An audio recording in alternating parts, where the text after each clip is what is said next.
Current मारा है तो ना मारा है, मैं तो मारू हूं।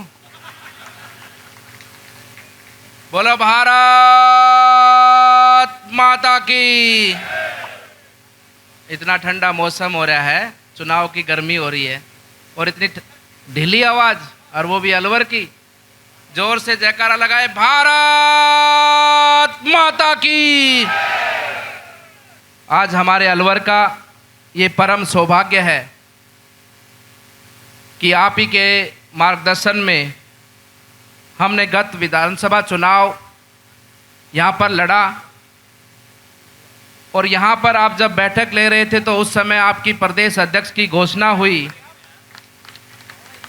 राजगढ़ के गांव के अंदर बूथ की बैठक आप जब ले रहे थे, और आगे चलकर आपको हरियाणा प्रदेश का मुख्यमंत्री बनाया गया, तो जितनी खुशी हरियाणा में थी उतनी ही खुशी हमारे अलवर जिले के एक एक कार्यकर्ताओं में थी। हम आपका अभिनंदन करते हैं, स्वागत करते हैं, वंदन करते हैं कि आपका आगमन हमारी अलवर की इस तपोभूमि पर, वीर भूमि पर हुआ है, और निश्चित रूप से आपके आगमन से राजस्थान का ये सिंह द्वार जीत का परचम लहराएगा, और ऐसा परचम लहराएगा कि जो 400 पार का नारा है उसकी शुरुआत हमारे अलवर जिले से होने वाली है।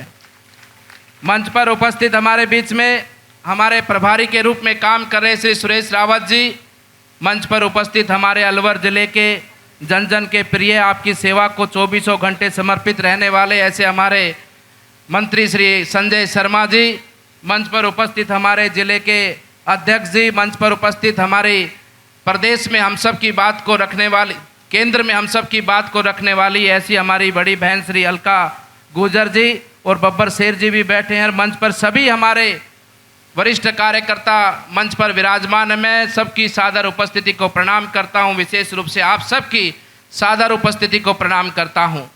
बंधुओं, लोकसभा चुनाव है। लोकसभा चुनाव आपने पहला लड़ा नहीं है, पहले भी लड़के खूब जिताए हैं भारतीय जनता पार्टी को, लेकिन ये लोकसभा चुनाव गत चुनाव से बहुत महत्वपूर्ण चुनाव है। 2014 के अंदर, 2019 के अंदर आपने लोकसभा चुनाव में राजस्थान के अंदर हमारे इस अलवर जिले का इतिहास बनाने का काम किया है, और मैं मानता हूं कि उससे भी महत्वपूर्ण ये चुनाव है, क्योंकि जो वादे, जो संकल्प माननीय प्रधानमंत्री जी ने, भारतीय जनता पार्टी ने देश की जनता से किए थे, जिन उद्देश्यों से लेकर ये भारतीय जनता पार्टी आगे बढ़ी थी, राम का मंदिर भी बना, धारा 370 भी टूटी, घर घर नल से जल के माध्यम से जल भी पहुंचा, महिलाओं को सम्मान भी मिला, किसानों को भी किसान सम्मान निधि मिली, उसके साथ साथ में गरीबों को अनाज भी मिला।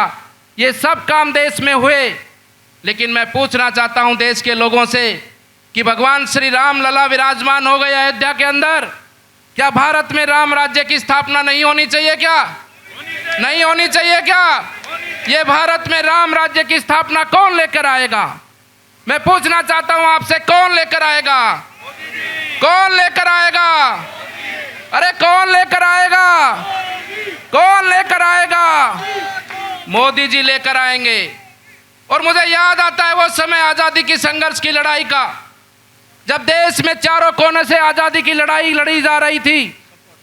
हमारे आजादी के उस समय पर लड़ने वाले हमारे योद्धाओं ने, स्वतंत्रता सेनानियों ने उस समय पर देश के हर कोने के अंदर आवाज देते थे, तो एक आवाज के ऊपर लाखों युवा खड़े होकर देश के लिए मर मिटने को तैयार होते थे।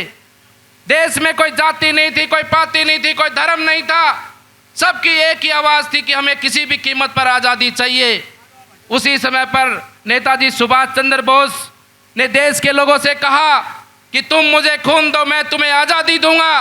देश के युवा उठकर खड़े हुए और अपने सीने को तान कर दुश्मन से लड़ते हुए वीर गति को प्राप्त हुए। मुझे फक्र होता है, मुझे अभिमान होता है हमारे नेता पर। मैं अपने व्यक्तिगत, अपने मन की बात आपसे कहना चाहता हूं कि आज वैसा ही व्यक्ति जो देश के प्रति अपनी भावना सेवा की रखता है, देश के लोगों को आगे बढ़ाना चाहता है, देश को आगे बढ़ाना चाहता है, वो व्यक्ति आदरणीय प्रधानमंत्री नरेंद्र मोदी जी लाल किले की प्राची से देश के 140 करोड़ लोगों से कहते हैं कि तुम मेरा साथ दो, मैं तुम्हें विकसित भारत दूंगा। क्या हमारा फर्ज नहीं बनता है कि ऐसे व्यक्ति के साथ मिलकर हम इस चुनाव के अंदर जो माननीय प्रधानमंत्री जी ने एक संकल्प, एक उद्देश्य देश की जनता को दिया है, हम कार्यकर्ताओं को दिया है कि अब की बार, अब की बार, अब की बार, फिर एक बार, फिर एक बार। तो क्या हमारा ये उद्देश्य नहीं बनता है? इसलिए बंधुओं मैं कहना चाहता हूं कि जाति पाति की बात को छोड़कर, अपना पराया छोड़कर, धर्म की बात छोड़कर, ये समय है देश के लिए कुछ करने का, देश के लिए कुछ हमारा काम करने का। ये छोटे छोटे बच्चे, ये युवा साथी, इनका भविष्य उज्जवल हो, ये आने वाले समय पर इनको किसी भी कठिनाई का सामना नहीं करना पड़े।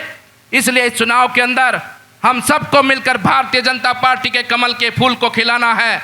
और इसीलिए मैं कहना चाहता हूं कि ये चुनाव पिछले गत 2 चुनाव से भी ज़्यादा महत्वपूर्ण है, कि चुनाव के बाद में देश का निर्माण होना है, एक विकसित राष्ट्र का निर्माण होना है। और हमारा जो विकसित राष्ट्र 2047 का हमारा जो सपना है, वो जब सपना हमारा पूरा होगा तो विकसित राष्ट्र का अर्थात मतलब एक ही है कि गांव में झोपड़ी में रहने वाला भी व्यक्ति विकसित बनेगा, उसका घर भी पक्का बनेगा, उसके घर पे भी तमाम योजनाएं पहुंचेंगी, उसको भी स्वास्थ्य सुविधाओं का लाभ मिलेगा, उसके बच्चों को भी शिक्षा मिलेगी, उसके बच्चों को, युवा साथियों को रोजगार भी मिलेगा।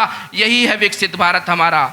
इसलिए इस विकसित भारत के लिए, राष्ट्र के लिए, देश के लिए इस मतदान के दिन 19 तारीख के दिन हमको एक एक व्यक्ति को साथ जोड़कर आगे बढ़ना है और मतदान केंद्र पर ले जाकर राष्ट्र के लिए, देश के लिए, अपने देश के मान सम्मान के लिए, देश को आगे बढ़ाने के लिए हम सबको मिलकर मतदान के माध्यम से भारतीय जनता पार्टी का कमल पूरे जोश और जुनून के साथ में खिलाते हुए, हमारे यहाँ से आदरणीय भूपेंद्र यादव जी, उनके बारे में तो आप सब जानते हैं कितना बड़ा हमारा व्यक्तित्व है, कितने बड़े नेता हमको मिले हैं, जो अलवर के सपने हैं, जो अलवर की उम्मीदें हैं।